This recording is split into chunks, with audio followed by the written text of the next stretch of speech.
The situation in Afghanistan has been going on for all of its fucking history, and August 16th was an absolutely insane day, because it saw the end of the US intervention in Afghanistan, at least for a couple days until we figure out what the hell is going on.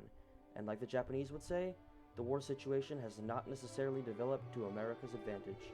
And like the title fucking suggests, this situation is so much bigger than people realize, and I really want to get this video out fast. But I'm gonna try and include everything I want to say, so I guess we should start at the beginning of it all. Afghanistan, the nation as we know it today, was formed in 1880 in circumstances in which most countries today are ethnic groups. The Afghans living there were given their own government and nation to reside in, but ever since its creation, it's been called the Graveyard of Empires, which, yeah, it's not exactly fucking true, but it's not that fucking far off either. I mean, look at the British Empire and the USSR. Neither of them got Afghanistan, and they collapsed right after they fucking invaded, and now the fucking US, them fucking selves, give up and are leaving. And it's all because of the terrain. Because it's just a ton of rough and hot fucking mountains.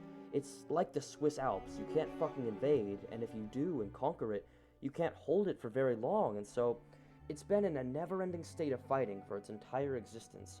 And now look, the fucking Taliban have collapsed the fucking government. Like, this shit is real. It doesn't even feel like a real situation because of how fucking ridiculous it is. This war has finally ended, which lasted 20 years, and after all the training the US gave the Afghan government, and the $88 billion that was put into stopping them, it collapsed immediately without the US help. So, what the fuck could have been done to stop them? It's all about the mountains, all about the hot terrain, all about the rough, unnavigatable terrain. Like, even fucking Osama bin Laden.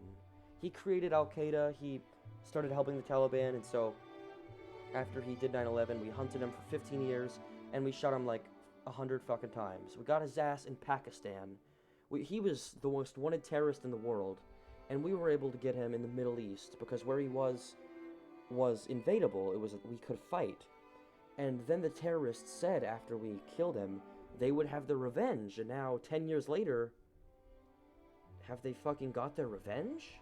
Because maybe they've been planning it, and maybe the terrorist group's revenge that they're talking about for us killing Osama and us killing the other fucking dude in Iraq last year is that maybe they begin the end of the US's dominance because it seems like we're militarily inept when really it was just the terrain the whole time.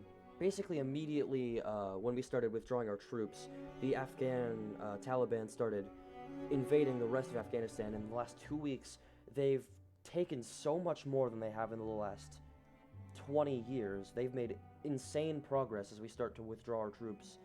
And then, as soon as the Taliban entered Kabul, without very much fighting, from what I can find, the president of Afghanistan fled the country into Tajikistan, and so they just walked into the Capitol building, and now they're trying to... the government collapsed. They have control of the government now. It's crazy. And so, Russia being on their doorstep, basically, started talking with the United Nations, and they're, like, trying to figure out what the hell to do, and it's a very good question. What the fuck do we do now? To give a little context, when the USSR invaded Afghanistan, and the USSR fucking collapsed, a bunch of other nations were formed independently in between Russia and Afghanistan, and I think that's one of the biggest reasons the US haven't withdrawn their troops yet, because of course the US wants to project its power and show superiority by winning wars and showing, hey, look at our military, it can take over this other country. But the other reason, other than us of course not wanting to show that we're weaker than this random terrorist group, is that our government is afraid that Russia is gonna try and reconsume the old territory, and then maybe into Afghanistan too, which would make Russia look superior to America and look like they did something America couldn't. But is it true? I mean, this fucking war started right after Bill fucking Clinton left office. We've had 4 or 5 presidents oversee this fucking war, so can it really be an aptitude of leadership? I mean, probably not, but people won't see it that way. They just see who wins where others lose, and this is a very delicate situation, so what happens now? Personally, I think the highly most likely option is we see hundreds and hundreds of thousands, maybe even millions of troops smashed into Afghanistan from the UK, the US, Germany, Russia, all other kinds of countries involved in the UN, which is basically every country, and they all enter Afghanistan and try to retake it from the Taliban, which really it does have full control now of the government. And of course, Russia isn't gonna like this on their doorstep. They'll commit a lot of troops. The U.S. will commit a lot of troops, hopefully.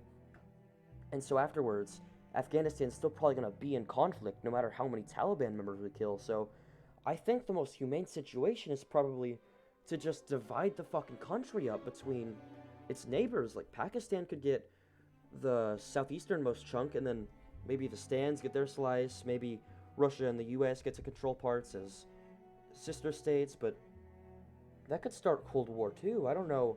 Truthfully, I don't see how we could let Afghanistan continue to exist at all, because no one can hold it, of course, in its state right now, just the way the terrain is. We designed it for the ethnic people, but we didn't have in mind how impenetrable it is from outside for us to fix it if terrorist groups like this arise and take control. Because, obviously, the terrain, how I've said it so many fucking times, but it's true. But if we divide it up into 4, 5, 6, 7 pieces, and a bunch of other countries take control of those pieces, they could each hold their own piece just fucking fine. Like, Pakistan extends their border some, and then they use their military to crush that one piece. Each powerful government can focus on a small piece themselves, and it could be a peaceful place, and they can stand just fucking fine. Like I said, very delicate situation, but of course, there is always the nuclear option, which is a very major step, especially at Russia's fucking doorstep, but it could fucking happen. I mean, the Afghan government and U.S. military combined just collapsed to some fucking makeshift rifles and untrained soldiers as far as I fucking know, so who knows what will happen at this point, but we can't just surrender because we don't negotiate with terrorists, right?